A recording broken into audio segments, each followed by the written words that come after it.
तो हमने अब क्या किया, बैंकिंग सेक्टर की बात कर चुकी है हमने पहले, इससे पहले वाले वीडियो में हमने 43 क्वेश्चंस कवर कर लिए हैं। अब हम देखेंगे यहाँ पे एक्सटर्नल सेक्टर ऑफ इंडिया के बारे में बात करेंगे and important concept of economy की बात करेंगे। ओके, सो ये दोनों को कवर करेंगे भाई हमारे पास, है ना। सो स्टार्ट करते हैं इस क्वेश्चन, इस वीडियो में हमारे पास एक्सटर्नल सेक्टर की बात कर रहे हैं। क्वेश्चन टोटल 28 है यहाँ पे। तो क्वेश्चन नंबर 111 है, एक्सटर्नल सेक्टर ऑफ इंडिया की बात करनी है।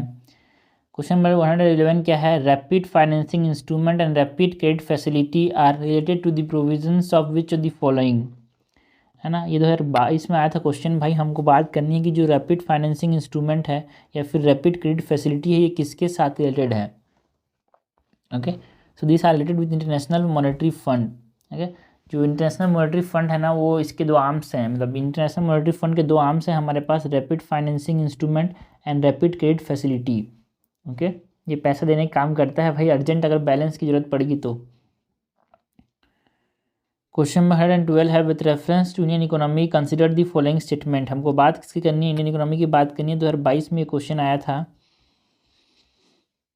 An increase in the nominal effective exchange rate indicate the appreciation of रूपी। इफेक्टिव एक्सचेंज रेट अगर बढ़ जा रहा है, ठीक है ना, अगर इफेक्टिव एक्सचेंज रेट अगर बढ़ रहा है, मतलब अगर एक्सचेंज रेट बढ़ रहा है, मतलब हमारा रूपी क्या हो रहा है, एप्रिसिएट हो रहा है। बिकॉज ओके, अब हमको ज़्यादा कम रूपी में हमको ज़्यादा डॉलर मिल जाएगा भाई। Okay, so an increase in the nominal effective exchange rate indicates the appreciation of रूपी। ओके, अगर इफेक्टिव या फिर एक्सचेंज रेट बढ़े तो आपको समझना चाहिए रूपी क्या हो रहा है, एप्रिशिएट हो रहा है। An increase in the real effective exchange rate indicate the improvement in trade competitiveness. अगर इफेक्टिव एक्सचेंज रेट बढ़ रहा है ना, तो ट्रेड कम्पिटिटिवनेस इंप्रूव हो रहा है क्या, नो, ट्रेड कम्पिटिटिवनेस डिक्रीज होगा। ओके, क्या होगा भाई, ट्रेड कम्पिटिटिवनेस रिड्यूस होगा। ओके, जब जो रीड है वो बढ़ेगा तो क्या होगा, हमारे पास जो एक्सपोर्ट्स होंगे, एक्सपोर्ट्स क्या हो जाएंगे, कॉस्टलियर हो जाएंगे। एक्सपोर्ट्स क्या हो जाएंगे, कॉस्टलियर हो जाएंगे। और इम्पोर्ट्स जो होंगे ना, वो इम्पोर्ट्स क्या हो जाएंगे, सस्ते हो जाएंगे। ओके, अगर जब इम्पोर्ट सस्ते हो जा रहे हैं, एक्सपोर्ट ज़्यादा हो रहा है, तो ट्रेड कम्पिटिटिवनेस, क्योंकि हम एक्सपोर्ट नहीं कर पाएंगे अब अच्छे से, है ना, एक्सपोर्ट अब नहीं कर पाएंगे, so trade competitiveness will not improve, it will reduce. Okay, अगर एक्सचेंज रेट बढ़ रहा है तो हमेशा याद रखना भाई, दो चीज़ दिमाग में आपकी होनी चाहिए। अगर एक्सचेंज रेट बढ़ रहा है तो दो चीज़ें हमेशा दिमाग में रखो, ये प्रीवियस ईयर क्वेश्चन में बार बार आया। अगर एक्सचेंज रेट बढ़ रहा है, दो चीज़ें होगी, ट्रेड कम्पिटिटिवनेस डिक्रीज होगा, ट्रेड कम्पिटिटिवनेस डिक्रीज होगा एंड रूपी एप्रिशिएट होगा। ट्रेड कम्पिटिटिवनेस डिक्रीज होगा एंड रूपी अप्रिशिएट होगा। ये गोल्डन पॉइंट है जो कि हम कभी नहीं भूलना है भाई, कि हमारे पास जब भी हमारे पास क्या हो रहा है, जब भी हमारे पास इफेक्टिव एक्सचेंज रेट या फिर रीड जो भी जोनों में बढ़ रहे हैं, है ना, तो हमारे पास रूपी अप्रिशिएट होगा और ट्रेड कम्पिटिटिवनेस डिक्रीज होगा। रूपी अप्रिशिएट होगा, ट्रेड कम्पिटिटिवनेस डिक्रीज होगा, कब कब कब, जब हमारे पास एक्सचेंज रेट बढ़ेगा तब। An increase in the trade in domestic inflation, an increasing trend in domestic inflation relative to inflation in other countries is likely to cause an increased divergence between need and rear। बिल्कुल सही बात है यार, है ना, बिल्कुल सही बात है। जब हमारे पास डोमेस्टिक इन्फ्लेशन ज़्यादा बढ़ेगा, है ना, as compare to other countries का जो इन्फ्लेशन है, तो हमारे पास जो नीड होगा एंड रीड होगा, उसमें क्या होगा, डाइवर्जेंस होगा।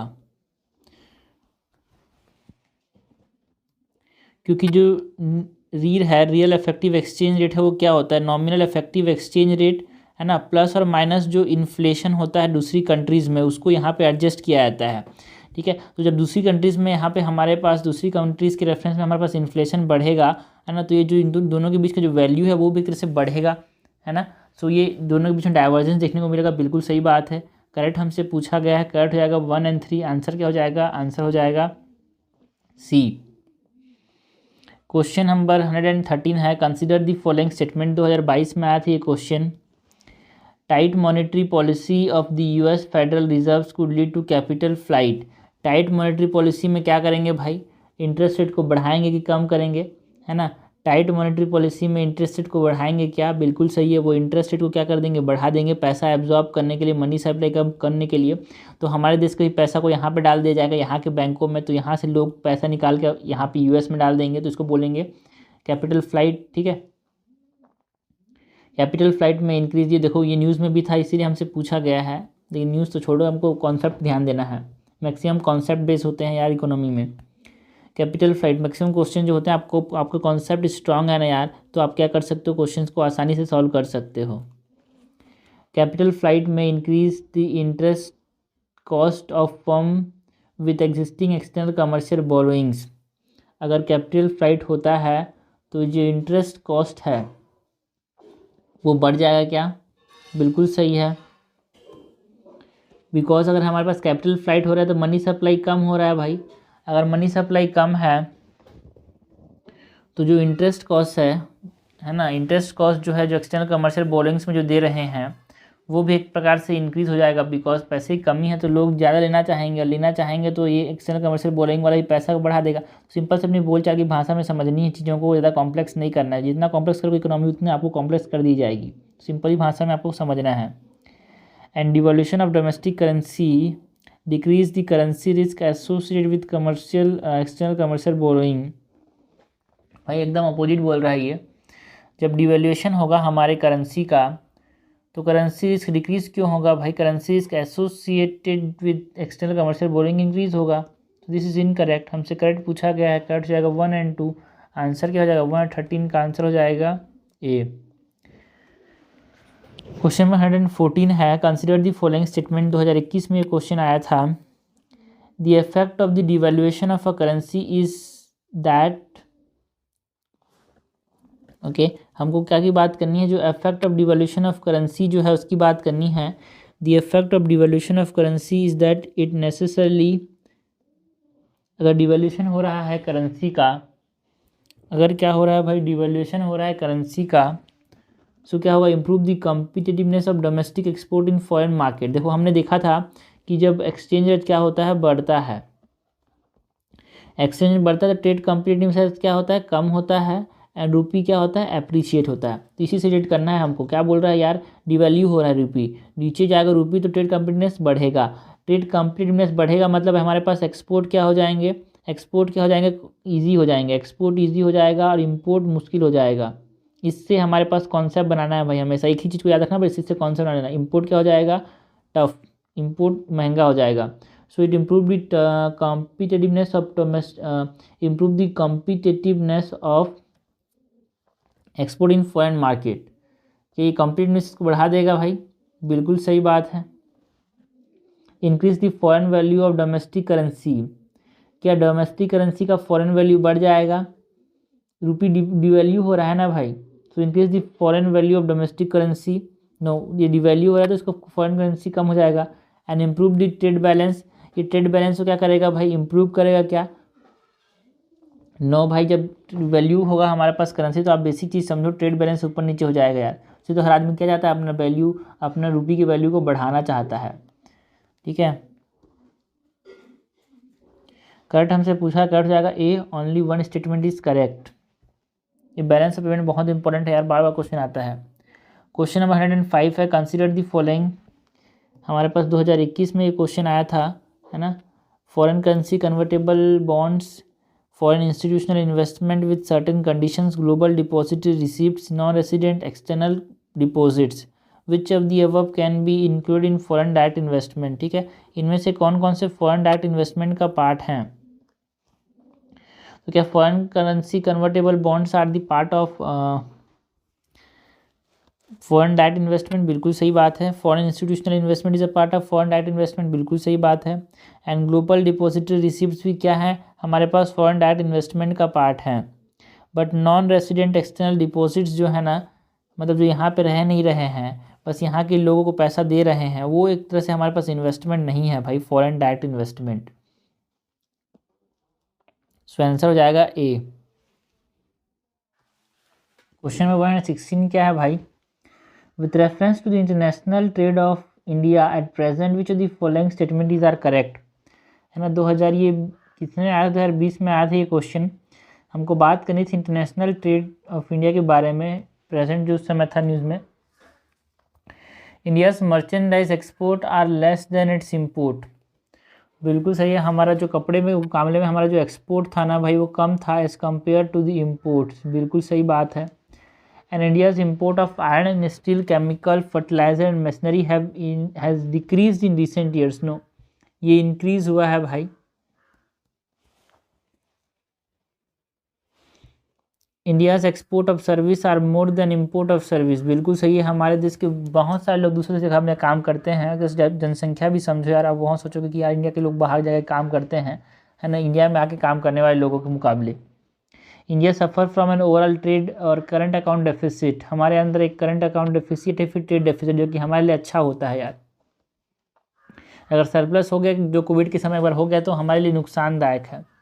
तो करेक्ट हमसे पूछा है, करेक्ट हो जाएगा 134, आंसर हो जाएगा 116 का डी।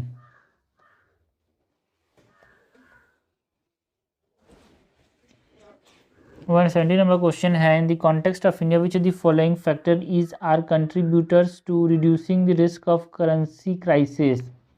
इनमें से कौन सा क्या करेगा, रिड्यूस कर देगा रिस्क ऑफ करेंसी क्राइसिस को।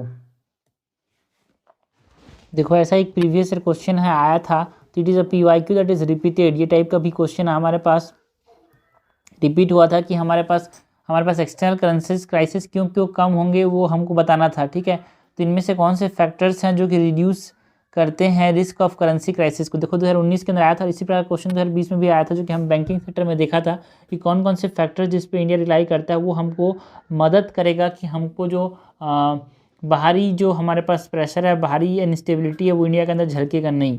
उसी प्रकार से एक और क्वेश्चन है यहाँ पे, हमको ये बताना है कि इनमें से कौन सा करेंसी क्राइसिस के रिस्क को रिड्यूस करेगा। दी foreign currency earning of India's IT sector. India का जो IT सेक्टर है उसका फॉरेन करेंसी का अर्निंग बहुत ज़्यादा है भाई, जिससे हमारे पास रिस्क है ना, जो कि हमारी इकोनॉमी को बूस्ट करता है और हमको रिस्क जो है करेंसी क्राइसिस को उससे बचाएगा। And increasing government expenditure. देखो भाई, जब भी गवर्नमेंट एक्सपेंडिचर इंक्रीज़ होता है ना, वो क्या करता है, मतलब इसका कोई लेना नहीं है भाई गवर्नमेंट एक्सपेंडिचर का, है ना, कोई लेना देना नहीं है वैल्यू ऑफ करेंसी से। ओके, क्योंकि ये फॉरेन एक्सचेंज के साथ रिलेटेड नहीं है यार। ठीक है, हमको बात करनी है फॉरेन एक्सचेंज के साथ। देखो करेंसी क्राइसिस मतलब हमको एक्सचेंज की बात करनी है, जो फॉरेन एक्सचेंज रेट है उसकी बात करनी है। इनमें से कौन सी चीज़ें एक्सचेंज रेट को अफेक्ट करेगी, वो हमको बताया कि हाँ क्या हमको जो रिस्क ऑफ करेंसी क्राइसिस है उससे रिड्यूस हो पाएगा कि नहीं हो पाएगा। तो देखो गवर्नमेंट एक्सपेंडिचर बढ़े कम होए, इसका कोई लेना देना नहीं है एक्सचेंज रेट से। And remittances from Indian abroad, जो बाहर के लोग इंडिया में रेमिटेंसेस दे रहे हैं उससे हमारा एक्सचेंज रेट क्या हो रहा है, स्ट्रेंथन हो रहा है। तो हमको क्या होगा भाई, एक्सचेंज रेट बढ़ रहा है, जिससे हमारे पास रिस्क जो होगा वो कम होगा। बिल्कुल सही बात है, करेक्ट हमसे पूछा है, करेक्ट जाएगा 1 और 3। 117 का आंसर क्या है, बी। 118 है, कंसिडर द फॉलोइंग स्टेटमेंट। 2019 में ये क्वेश्चन आया था, most of India's external debt is owned by government entities. बिल्कुल गलत बात है भाई, इंडिया के जो मैक्सिमम जो डेट है, एक्सटर्नल डेट, वो किसके पास है, वो कमर्शियल बोरोइंग्स की फॉर्म में है। मतलब जो हमारे पास प्राइवेट सेक्टर है उसके फॉर्म में है ये।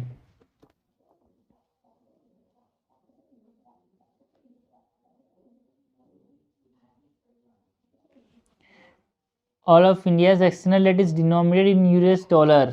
बिल्कुल गलत बात है भाई, डिफरेंट हमारे पास ये करेंसी में है, जैसे कि रुपी में भी है ना, रुपी में भी है हमारे पास, डॉलर्स में भी है, जापानीज़ येन में भी है, यूरो में भी है ना, SDR जो है जो कि IMF रिलीज़ करता है उसके फॉर्म में भी है। सो करेक्ट हमसे पूछा है, करेक्ट कोई सा भी नहीं है यार, है ना। हम बात करें कमर्शियल बोरोइंग्स, इट कंट्रीब्यूट 37%। जो बोरोइंग्स है वो एक्सटर्नल कमर्शियल बोरोइंग्स के फॉर्म में है, मतलब कमर्शियल बोरोइंग्स की फॉर्म में है, मतलब प्राइवेट सेक्टर से इसको बोरो किया गया है। NRI डिपॉजिट्स की फॉर्म में हमारे पास कितने हैं, अराउंड 29% या फिर 23.9%, इसको 24% मान लेते हैं। ओके, तो मैक्सिमम जो बोरोइंग्स हैं, एक्सटर्नल बोरोइंग्स जो है वो हमारे पास, है ना, वो एक्सटर्नल डेट जो है वो हमारे पास गवर्नमेंट एंटिटीज के फॉर्म में नहीं है यार। क्वेश्चन नंबर 119 है, कंसीडर दी फॉलोइंग स्टेटमेंट। 2019 में ये क्वेश्चन आया था, परचेसिंग पावर पैरिटी। हमको बात किसकी करनी है, purchasing power parity, exchange rates are calculated by comparing the price of same basket of goods and services in different countries. बिल्कुल सही है, पीपीपी जो है वो सेम बास्केट, सेम चीज़ को कंपेयर करते हैं हम अलग अलग इकोनॉमीज़ में। And the term of PPP dollar, India is the 6th largest economy in the world. नहीं, पीपीपी डॉलर्स की बात करें तो India is the 3rd largest economy after US and China. Correct हमसे पूछा है, कट जाएगा ओनली 1। क्वेश्चन नंबर 120 है, India enacted the geographical indication of goods registration and protection act of 1999 in order to comply with the obligations to. हमने क्या किया, हमने बनाया भाई geographical indication of goods registration and protection act बनाया 1999 में। इसको बनाया था, क्यों बनाया था, किसके देखते हुए हमने बनाया था। 2018 में ये क्वेश्चन आया था। तो हमारे पास जो वर्ल्ड ट्रेड ऑर्गेनाइजेशन है ना, उसने बोला था, वर्ल्ड ट्रेड ऑर्गेनाइजेशन ने बोला था, है ना, इसका जो ट्रिप्स है मतलब trade related intellectual property rights है, इसने वर्ल्ड ट्रेड ऑर्गेनाइजेशन का जो ट्रिप्स है इसको देखते हुए हमने क्या बनाया था, geographical indication of goods registration and protection act बनाया था। क्वेश्चन 121 है, with reference to the national intellectual property rights policy. 2017 में क्वेश्चन आया था, हमको बात किसी करनी है national intellectual property rights policy की बात करनी है। National intellectual property rights policy consider the following statements. It reiterates India's commitment to the Doha development agenda and the TRIPS agreement. Okay, it reiterates India's commitment to the Doha development agenda and TRIPS agreement. क्या ये जो international intellectual property rights policy बनाया गया था वो दोहा development agenda को देखते हुए बनाया गया था। एंड जो ट्रिप्स एग्रीमेंट था, हमने देखा ना भाई, ट्रिप्स एग्रीमेंट WTO का था, जिसमें हमारे पास इंटेलेक्चुअल प्रॉपर्टी राइट्स की बात करनी थी। देखो 17 में जो क्वेश्चन आया था, 18 में भी उसी प्रकार का क्वेश्चन आया भाई। तो हमको ये समझना है भाई, इसको रिपीटेड क्वेश्चन ही बोलते हैं, इसको रिपीटेड क्वेश्चन ही बोलते हैं, यही तो है भाई। ओके, बिल्कुल सही बात है। And the department of industrial policy and promotion is the nodal agency for regulating intellectual property rights in India. बिल्कुल सही बात है। जो DIPP है, department of industry promotion and policy जो नोडल एजेंसी है यार, ये है ना। सो करेक्ट हमसे पूछा गया है, that is department of industrial policy and promotion is the nodal body for regulating intellectual property rights in India. Correct हमसे पूछा, करेक्ट जाएगा बोथ 1 and 2। क्वेश्चन नंबर 122 है, विच of the following best describe the term import cover. 2016 में ये question आया था, हमको बात किसी करनी थी इम्पोर्ट कवर की।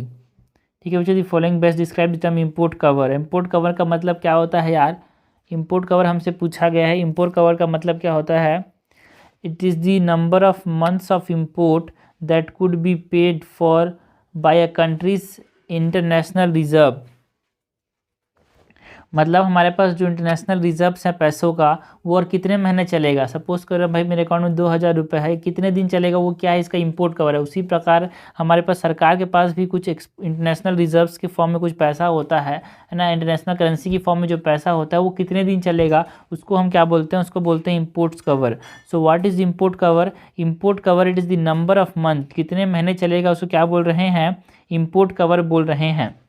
व्हाट इज़ इम्पोर्ट कवर, कितने मंथ्स, ओके है ना। Import cover is the number of month that could be paid for by a country's international reserve. ठीक है, हमारा इंटरनेशनल रिजर्व कितने महीने तक पैसा दे सकता है, उसको हम क्या बोलते हैं, इम्पोर्ट कवर बोलते हैं।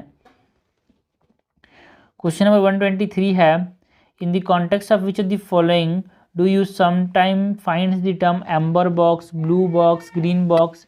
ये जो है क्वेश्चन में 2016 में क्वेश्चन आया था, amber box, blue box, green box, ये किसके रेफरेंस में हमारे पास देखते हैं भाई, है ना, WTO के अफेयर्स में हम देखते हैं ये क्वेश्चन। WTO के रेफरेंस में हमारे पास ये बातें करते हैं। वर्ल्ड ट्रेड ऑर्गेनाइजेशन ने क्या किया है ना, डोमेस्टिक एग्रीकल्चर सब्सिडीज़ देता है ये, जिसको हम green box, blue box, amber box में क्लासीफाई करते हैं। ठीक है, तो ये हमारे पास इंपॉर्टेंट होता है कि हम ये समझ जाएँ कि भाई ब्लू बॉक्स, एम्बर बॉक्स क्या है ये सब। देखो भाई यहाँ पे हमारे पास सबसे पहले तो समझ लेते हैं इनका मतलब क्या है। एम्बर बॉक्स, इसको ट्रैफिक लाइट से समझ लेना। Blue box and green box बहुत इंपॉर्टेंट है यार। ग्रीन बॉक्स मतलब हरी झंडी, हरी झंडी का मतलब है ये झंडी है ना, इसमें प्राइस सपोर्ट नहीं होना चाहिए, ये गवर्नमेंट फंडेड होगा, है ना, ये डिस्टॉर्ट नहीं करते हैं, या फिर ऐसे लिखते हैं ये मिनिमल डिस्टॉर्शन करते हैं, मिनिमल डिस्टॉर्शन करते हैं ट्रेड को, और इसमें गवर्नमेंट फंडिंग होती है भाई, गवर्नमेंट फंडिंग होती है। एम्बर बॉक्स का मतलब क्या है भाई? एम्बर बॉक्स का मतलब है ये क्या करता है, ये डिस्टॉर्ट करता है कॉमर्शियल एंड प्रोडक्शन को डिस्टॉर्ट कर देता है, ठीक है। इसमें बहुत कम एग्जम्पशंस होते हैं। जो ब्लू बॉक्स है, ब्लू बॉक्स है, it is design to reduce distortion, है ना, it reduce distortion, reduce distortion. And ये जो एम्बर बॉक्स है ये डिस्टॉर्ट करता है, तो इसको क्यों बनाया जाता है? डिस्टॉर्ट कॉमर्स एंड प्रोडक्शन, ठीक है। सो ग्रीन बॉक्स हरी झंडी है, रिड्यूस डिस्ट्रक्शन मतलब ब्लू बॉक्स, एम्बर बॉक्स को ऑरेंज, रेड लाइट समझ लो यार, रेड लाइट है ट्रैफिक लाइट का ख़राब करने वाला, और ब्लू बॉक्स को हमारे पास ऑरेंज लाइट थोड़ा सा आगे बढ़ने के रेडी रहो। सो रिड्यूस कौन करता है? रिडक्शन को, डिस्टॉर्शन को रिड्यूस कौन करता है? Blue box. क्वेश्चन नंबर 124 है, with reference to the International Monetary and Financial Committee, IMFC की बात करनी है, International Monetary and Financial Committee की बात करनी है, IMFC International Monetary and Financial Committee की बात करनी है। 2016 में ये क्वेश्चन आया था international Monetary and Financial committee के बारे में। Okay, IMFC discusses matters of concern affecting the global economy and advises the International Monetary Fund on direction of its work। बिल्कुल सही है। जो International Monetary and financial committee और दुनिया में भर में जो ग्लोबल इकोनॉमी है उसकी इंपॉर्टेंट कंसर्न्स को डिस्कस करती है और वो एडवाइस करती है इंटरनेशनल मॉनेटरी फंड को, बिल्कुल सही बात है। And the World Bank participate as an observer of IMFC meeting. क्या वर्ल्ड बैंक इसमें पार्टिसिपेट करता है भाई? बिल्कुल सही है, ऐसा लगेगा, और इट इज़ ऑल्सो सही है ना, वर्ल्ड बैंक पार्टिसिपेट करता है एज एन ऑब्जर्वर। बहुत सारे इंटरनेशनल इंस्टीट्यूशंस यहाँ पे पार्टिसिपेट करते हैं जिसमें वर्ल्ड बैंक भी आता है। करेक्ट हमसे पूछा है, करेक्ट हो जाएगा सी। क्वेश्चन नंबर 125 है, with reference to Indian economy consider the following statements. Indian economy की बात करें तो 2015 में क्वेश्चन आया था, the rate of growth of real gross domestic product, real GDP has steadily increase in the last decade. देखो भाई हमारे पास ऐसा जो इकोनॉमी हमारा जनरली ऐसे चलता है, ऊपर नीचे ऊपर नीचे, जनरली ये स्टडीली इंक्रीज स्टडीली डिक्रीज वाले जो स्टेटमेंट्स हैं उसको आपको पता होना चाहिए, बट मैक्सिमम चांसेस है कि ये गलत ही हो, बिकॉज ये फ्लक्चुएटेड रहते हैं mainly. And gross domestic product at market price है steadily increase in the last decade, बिल्कुल सही बात है। ये हमारे पास इकोनॉमिक सर्वे से क्वेश्चन आता है ये, तो आपको पता होना चाहिए भाई इकोनॉमिक सर्वे में क्या दिया हुआ है। तो उस समय का 2015 का इकोनॉमिक सर्वे आपको पता होना चाहिए था। तो ग्रॉस डोमेस्टिक प्रोडक्ट जो था हमारे पास मार्केट प्राइस के वो इंक्रीज़ हुआ था भाई लास्ट डिकेड में, तो करेक्ट हमसे पूछा गया है, करेक्ट हो जाएगा B2 ओनली। क्वेश्चन नंबर 126 है, there has been a persistent deficit budget year after year, which of the following action can be taken by the government to reduce the deficit. हमारे पास ये 2000 कितने में आया था, 2015 में क्वेश्चन आया था। जो हमारे गवर्नमेंट है उसका डेफिसिट बजट हर साल देखने को मिल रहा है भाई, साल दर साल, और क्या सरकार कर सकती है इस डेफिसिट बजट को रिड्यूस करने के लिए, ये हमसे पूछा गया है। हमारा जो रिवेन्यू एक्सपेंडिचर है क्या उसको हम कम कर सकते हैं, है ना, रिवेन्यू एक्सपेंडिचर है उसको कम कर सकते हैं, बिल्कुल से। रिवेन्यू एक्सपेंडिचर का मतलब क्या है, जैसे कि हम किसी के सैलरीज दे रहे हैं, पेंशन्स दे रहे हैं, सब्सिडीज़ दे रहे हैं, इंटरेस्ट पेमेंट दे रहे हैं, किसी के वेजेस दे रहे हैं, ये सब किसके अंदर आता है भाई? रिवेन्यू एक्सपेंडिचर के अंदर आता है। हम रिवेन्यू एक्सपेंडिचर को कम करके, रिवेन्यू एक्सपेंडिचर को कम करके हम क्या कर सकते हैं, जो डेफिसिट बजट है उसको हम कम कर सकते हैं। अगर हमने नए वेलफेयर स्कीम लाया तो और भी खर्चा देना पड़ेगा, और ज़्यादा हमको पैसा देना पड़ेगा, जिससे हमारे पास बजट डेफिसिट और भी बढ़ जाएगा भाई, है ना। हमको पता है डेफिसिट का मतलब क्या है, जो एक्सपेंडिचर है वो ज़्यादा है रिवेन्यू से, तो हमको एक्सपेंडिचर ज़्यादा नहीं करना है, वेलफेयर स्कीम्स इंट्रोडक्शन पे ध्यान नहीं देना है। सब्सिडाइज को रैशनलाइज कर सकते हैं, जिस काम के लिए है ना, उस काम के लिए दे सकते हैं, बिना फालतू के जो सब्सिडीज़ हैं उसको हटा सकते हैं। And also expanding industries, expand करने के लिए और पैसा लगेगा, और पैसा लगने से हमारे पास एक्सपेंडिचर बढ़ जाएगा, एक्सपेंडिचर बढ़ जाएगा तो डेफिसिट और ज़्यादा हो जाएगा, तो वो नहीं करना है। करेक्ट हमसे पूछा है, करेक्ट हो जाएगा 1 और 3, आंसर हो जाएगा A। 127 है, कन्वर्टिबिलिटी ऑफ रूपी इम्प्लाइज। हमसे क्या पूछा गया है, कन्वर्टिबिलिटी ऑफ रूपी क्या इम्प्लाई करता है, ये हमसे पूछा गया है। Convertibility of rupee, convertibility of rupee का मतलब क्या समझते हैं भाई हम? Convertibility means being able to convert rupee into gold, no. Allowing value of rupee to be fixed by the market forces, no. Freely permitting the conversion of rupee to other currencies and vice versa. बिल्कुल सही है. रूपी को suppose हम dollar में convert कर रहे हैं, डॉलर को रूपी में कन्वर्ट कर रहे हैं, रूपी को हम यूरो में कन्वर्ट कर रहे हैं, यूरो को हम रूपी में कन्वर्ट कर रहे हैं, तो इसको हम क्या बोल रहे हैं? कन्वर्टिबिलिटी बोलते हैं. And developing international market, no. 128 number question है. देखो भाई ये क्वेश्चन क्या है? The problem of international liquidity is related to the non availability of. जो इंटरनेशनल लिक्विडिटी का जो प्रॉब्लम है वो किसकी वजह से है? क्या की अवेलेबिलिटी नहीं है जिसकी वजह से हमारे पास इंटरनेशनल लिक्विडिटी की कमी है भाई? गुड्स एंड सर्विसेज नहीं है उसकी वजह से हमारे पास इंटरनेशनल लिक्विडिटी की कमी है क्या? नो. गोल्ड एंड सिल्वर नहीं है इसीलिए वजह से हमारे पास इंटरनेशनल लिक्विडिटी की कमी है क्या? नो. हमारे पास dollars and other hard currencies की कमी है बिकॉज डॉलर ही तो सबसे ज़्यादा इम्पोर्टेंट लिक्विड है ना, बिकॉज सब चीज़ हमारे पास डॉलर में ही होता है. सो इसकी वजह से ही हमारे पास इंटरनेशनल लिक्विडिटी में प्रॉब्लम्स आते हैं. अगर डॉलर की कमी हो जाए दुनिया में तो हमारे पास प्रॉब्लम्स देखने को मिलते हैं लिक्विडिटी में. 129 नंबर क्वेश्चन है. With reference to union budget which of the following is covered under non plan expenditure. Non plan expenditure के अंदर क्या क्या आता है? मतलब हम सबसे पहले देखना कि भाई एक्सपेंडिचर के अंदर क्या क्या आता है. तो डिफेंस एक्सपेंडिचर जो है ना, नॉन प्लान एक्सपेंडिचर के अंदर मेनली क्या आते हैं भाई? जो रिवेन्यू एक्सपेंडिचर है वो. और हमने देखा रेवेन्यू एक्सपेंडिचर के अंदर क्या आता है? जो इंटरेस्ट पेमेंट हो गया, पेंशन्स हो गए, सैलरीज हो गया, है ना, सब्सिडीज़ हो गया. सो डिफेंस एक्सपेंडिचर, क्या डिफेंस एक्सपेंडिचर यहाँ पे देखो यहाँ पे मेन डिफेंस एक्सपेंडिचर तो बिल्कुल छोड़ो. सैलरीज एंड पेंशन आता है, बिल्कुल सही है. सब्सिडीज़ आता है, बिल्कुल सही है. इंटरेस्ट पेमेंट आता है, ठीक है. क्या हमारे पास डिफेंस एक्सपेंडिचर आता है भाई? Defence expenditure is a part of what? Capital expenditure, ठीक है. तो यहाँ पे डिफेंस एक्सपेंडिचर भी आते हैं, है ना. जो नॉन प्लान एक्सपेंडिचर के अंदर डिफेंस एक्सपेंडिचर भी आता है बिकॉज वो ज़रूरी चीज़ है. करेक्ट हमसे पूछा है, कट जाएगा तीनों C. 1 2 3 4 all comes under what? Non plan expenditure.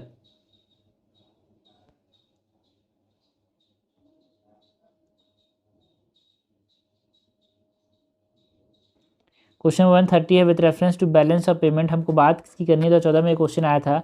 Balance of payment की बात करनी है. विच of the following constitute the current account. Current account की बात करनी है. बैलेंस ऑफ पेमेंट में दो अकाउंट होते हैं, करंट अकाउंट एंड हमारे पास capital account. Current account and capital account. तो कैपिटल अकाउंट की बात नहीं पूछी है हमसे, करंट अकाउंट की बात पूछी है. करंट अकाउंट में क्या क्या आता है भाई? करंट अकाउंट में क्या क्या आता है? द बैलेंस ऑफ पेमेंट में हमारे पास करंट अकाउंट के अंदर क्या क्या आता है? बैलेंस ऑफ ट्रेड आता है क्या? बैलेंस ऑफ ट्रेड आता है क्या? बिल्कुल सही है. Balance of trade comes under the current account, okay. And foreign assets, जो फॉरेन एसेट्स होते हैं ना, foreign direct investment, foreign asset, external commercial borrowings, SDRs, ये सब किस में आते हैं? ये सब आते हैं कैपिटल अकाउंट के अंदर. एंड बैलेंस ऑफ इनविजिबल्स, बिल्कुल सही है. जो इनविजिबल्स हैं जैसे कि कमोडिटीज़ एंड सर्विसेज जो है ना, इसके एग्जांपल की बात करें तो सर्विसेज जो हैं वो किसके अंदर आते हैं? करंट अकाउंट के अंदर आते हैं, बिल्कुल सही है. एंड हमने देखा जो एसडीआर्स हैं, फॉरेन डायरेक्ट इन्वेस्टमेंट्स हैं, वो सब किसके अंदर आते हैं? है ना, कैपिटल अकाउंट के अंदर आते हैं. एंड कैपिटल अकाउंट में और भी बहुत सारी चीज़ें जैसे कि बॉन्ड्स हो गए, स्टॉक्स हो गए, तो ये सब चीज़ भी आती हैं. तो हमसे पूछा है करंट अकाउंट में क्या क्या आता है भाई? जो दिनचर्या की चीज़ें हैं उसको याद रखना भाई. Balance of trade is a दिनचर्या की चीज़ें, है ना. सो इसमें रिमिटेंसेज आते हैं, है ना. ट्रांसफ़र ऑफ मनी आता है करंट अकाउंट में, remittances, transfer of money, okay.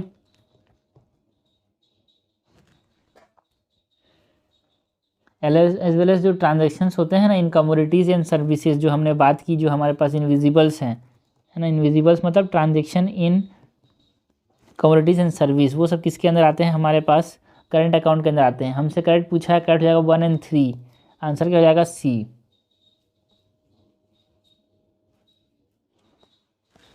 131 number question है. विच of the following constitute of capital account. देखो भाई उसी साल आया क्या? 2014 में नहीं, 2013 में देखो। तो इतना समझना भाई बैलेंस ऑफ पेमेंट कितना इंपॉर्टेंट है। एक साल करंट अकाउंट पूछ दिया, एक साल कैपिटल अकाउंट पूछ दिया, तो अभी हमने बात की भाई कैपिटल अकाउंट में क्या क्या आता है ना। 2013 में ये आया, तो हमको ट्रेंड समझ आ रहा है भाई, यूपीएससी की क्वेश्चन को दूसरी तरीके से पूछती है। तो हमने देखा कैपिटल अकाउंट के अंदर फॉरेन डायरेक्ट इन्वेस्टमेंट आ रहा था, रिमिटेंसेस तो हमारे पास करंट अकाउंट के अंदर आ रहे थे, पोर्टफोलियो इन्वेस्टमेंट भी हमारे पास किसके अंदर आ रहा है, कैपिटल अकाउंट के अंदर, फॉरेन लोन्स किसके अंदर आ रहा है, कैपिटल अकाउंट के अंदर। तो 1, 2 एंड 4 इज द आंसर। 131 का आंसर क्या हो जाएगा, 1, 2 एंड 4, ऑप्शन नंबर 20 करेक्ट। तो इसी से हम सब टॉपिक को इस क्वेश्चन बनाने से यही आपको आइडिया मिलता है कि हाँ यूपीएससी एक ही ट्रेंड को अपना रही है, एक ही टॉपिक से बार बार डिफरेंट तक घुमा घुमा के उसी क्वेश्चन को पूछ रही है। क्वेश्चन नंबर 132 है, विच one of the following group of items is included in the Indian foreign exchange reserve. ठीक है, 2013 में क्वेश्चन आया था भाई, इंडियन फॉरेन एक्सचेंज रिजर्व में हमारे पास क्या क्या आता है। इंडियन फॉरेन एक्सचेंज रिजर्व में क्या क्या आता है, क्या फॉरेन करेंसी एसेट्स आते हैं, एसडीआर्स आते हैं, and loan from the foreign country, क्या ये आता है भाई। हाँ, loans from the foreign country जो हैं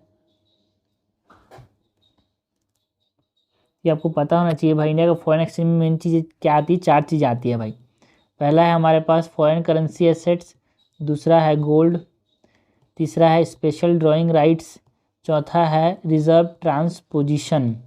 ठीक है, फॉरेन लोन्स नहीं आते, foreign currency assets, gold holding of RBI, SDR, बिल्कुल सही है। ये 4 चीज़ें हमारे पास इंडिया के फॉरेन एक्सचेंज रिजर्व्स में आती हैं, है ना। एंड जो टीपी है, रिजर्व ट्रांसपोजिशन इन दी आईएमएफ, वो आता है। तो गलती से मैं नहीं भूलना भाई, इनके फॉरेन एक्सचेंज में क्या आता है हमारे पास, फॉरेन करेंसी एसेट, गोल्ड आता है, and special drawing rights of the IMF and reserve transposition of IMF.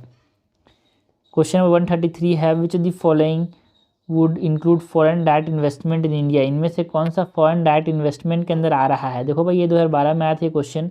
Foreign direct investment के अंदर क्या क्या आता है, subsidiaries of foreign companies in India, जो फॉरेन कंपनीज के सब्सिडरी हैं इंडिया के अंदर, वो फॉरेन डायरेक्ट इन्वेस्टमेंट के अंदर आ रहे हैं क्या, बिल्कुल सही। डायरेक्ट इन्वेस्टमेंट क्यों, बिकॉज वो अपने कुछ चीज़ें यहाँ पे बना रहे हैं, हमारे पास कुछ चीज़ें बना रहे हैं ना भाई, उनका सब्सिडरीज जो इनका ब्रांच है वो हमारे पास किस में आ रहा है, डायरेक्ट इन्वेस्टमेंट में।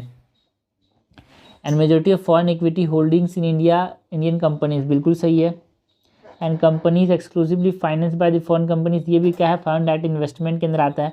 बट पोर्टफोलियो इन्वेस्टमेंट, ठीक है, पोर्टफोलियो इन्वेस्टमेंट जो है वो फॉरेन पोर्टफोलियो इन्वेस्टमेंट के अंदर आता है।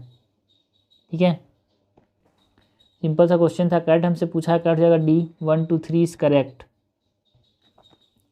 क्वेश्चन नंबर 134 है, कंसीडर द फॉलोइंग स्टेटमेंट। ये क्वेश्चन 2012 में आया था भाई। The price of any currency international market is decided by, जो प्राइस है किसी भी करेंसी का कहाँ पे, प्राइस है किसी भी करेंसी का कहाँ पे इंटरनेशनल मार्केट के अंदर, उसको कौन डिसाइड करता है, वर्ल्ड बैंक डिसाइड करता है क्या, no. Demand and supply decide करता है, बिल्कुल सही है। डिमांड फॉर गुड्स और service provide by the country concern, stability of the government of the concern state, बिल्कुल सही है भाई। स्टेबिलिटी भी एक तरह से डिसाइड करती है कि उसका प्राइस क्या होगा किसी भी करेंसी का इंटरनेशनल मार्केट के अंदर। And economic potential of the country in question, no, economic potential से लेना नहीं है कोई इंटरनेशनल करेंसी के, है ना, करेंसी का इंटरनेशनल प्राइस का कोई लेना देना नहीं है भाई, उसके इकोनॉमिक पोटेंशियल से, पोटेंशियल सबको याद है बट कुछ करने वाला नहीं है उसका। तो करेक्ट हमसे पूछा है, कट जाएगा 2 और 3, आंसर हो जाएगा 134 का बी। 135 है, in terms of economy the visit by foreign national to witness 19th Commonwealth games in India amounted to, हमारे पास जो 19th कॉमनवेल्थ गेम्स हुए थे इंडिया के अंदर, है ना, उससे क्या फ़ायदा हुआ, हमारे टर्म इकोनॉमी को क्या फ़ायदा हुआ भाई, हमारे यहाँ क्या चीज़ बढ़ी, इंपोर्ट बढ़ा, एक्सपोर्ट बढ़ा, प्रोडक्शन बढ़ा, कंजम्पशन बढ़ा, क्या बढ़ा, एक्सपोर्ट बढ़ा भाई, है ना। गुड्स एंड सर्विसेज का एक्सपोर्ट हुआ बिकॉज फॉरेन नेशनल्स हमारे देश में आए थे, तो इन्होंने हमारे इंडियन गुड्स को देखा, उसके इंडियन सर्विसेज का इस्तेमाल किया, है ना, तो हमारे पास क्या हुआ, एक्सपोर्ट बढ़ा।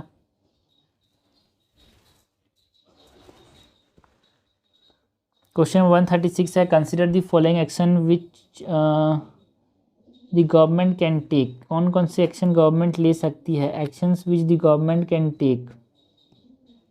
2011 में क्वेश्चन आया था, किस लिए लेगी भाई, help in reducing the current account deficit, जो करंट अकाउंट डेफिसिट है उसको कम करने के लिए क्या क्या गवर्नमेंट ले सकती है। एक तरह से हमारे पास करंट अकाउंट डेफिसिट है तो सिंपल सी बात है, डिवैल्यू करेगी डोमेस्टिक करेंसी को, यार डिवैल्यू करेगा डोमेस्टिक करेंसी को, बिल्कुल सही है।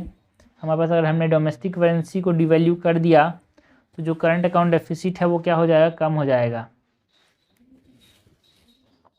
याद रखना हमारे पास करंट अकाउंट डेफिसिट को रिड्यूस करने का कारण क्या है, तरीका क्या है, हमको क्या करना है, एक्सपोर्ट को बढ़ाना है, एक्सपोर्ट को बढ़ाना है या फिर इंपोर्ट क्या करना है, कम करना है।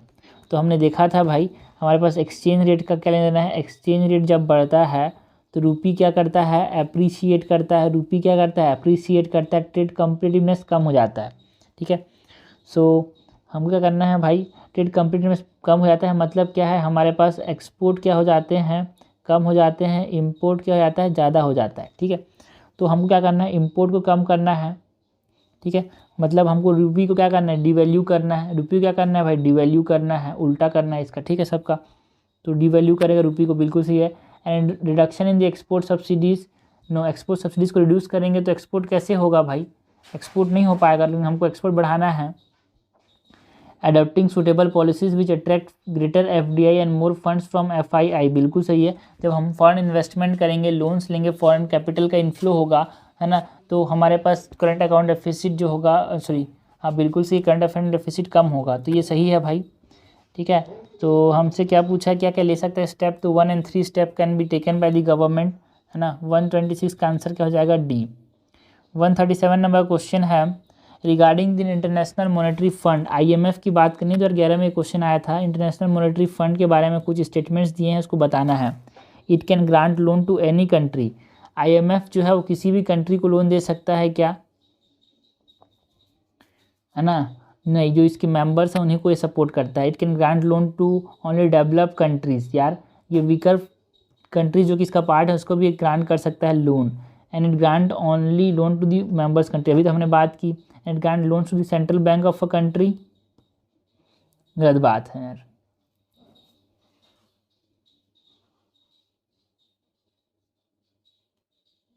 जो बैंक वहाँ को रिप्रेजेंट करती है उसको देता है ये।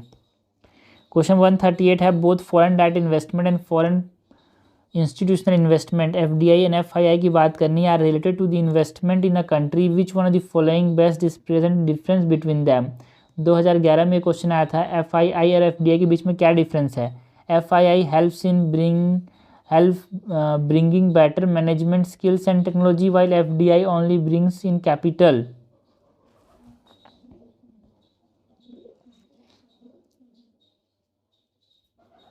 सेकेंड स्टेटमेंट है, FII help in increasing capital availability in general, while FDI only target specific sector, बिल्कुल सही है। जो एफडीआई है वो मेनली स्पेसिफिक सेक्टर को टारगेट करता है, बट एफआईआई जो है ओवरऑल, है ना, कैपिटल पैसा का अवेलेबिलिटी को इन जनरल बढ़ाता है। ठीक है, ओके। और फर्स्ट स्टेटमेंट इनकरेक्ट है, बिकॉज जो एफडीआई है वो बेटर स्किल्स लाता है, एक स्पेसिफिक सेक्टर पे वो काम करता है ना, so it brings better skills, है ना, because it works on specific sector, so first is incorrect. And FDI flow only to the secondary market and FII targets primary market. Third statement incorrect है, because जो foreign direct investment है वो mainly primary market को देते हैं, मतलब ये issue करते हैं शेयर को, है ना। और एफआईआई है ना, आई मतलब दो आई मतलब यहाँ पे सेकेंडरी, दो सेकेंडरी कैसे लिखते हैं, टू, तो एफआईआई जो होता है वो सेकेंडरी मार्केट को फोकस करता है। And FII are considered more stable than FDI, देखो भाई एफडीआई जो है वो प्राइमरी मार्केट में इन्वेस्ट कर रहा है, लॉन्ग टर्म के लिए इन्वेस्ट कर रहा है ना, इशू कर रहा है शेयर्स को, तो FDI is considered more stable. और एफआईआई जो है फॉरेन इंस्टीट्यूशनल इन्वेस्टमेंट है, वो तो स्टॉक्स के इधर से उधर बेचा और खरीदना कर रहा है, तो ये हमारे पास उतना ज़्यादा स्टेबल नहीं बनाया था, कभी भी एफआईआई को उठा के ले जाएगा अपने देश में, तो FDI is more stable than FII. Okay, fourth is also incorrect, तो आंसर जाएगा डी। तो अभी तक हमने बात कर ली जो क्वेश्चंस हमारे पास एक्सटर्नल सेक्टर से आए थे, है ना। इसके बाद हम बात करेंगे एग्रीकल्चर की।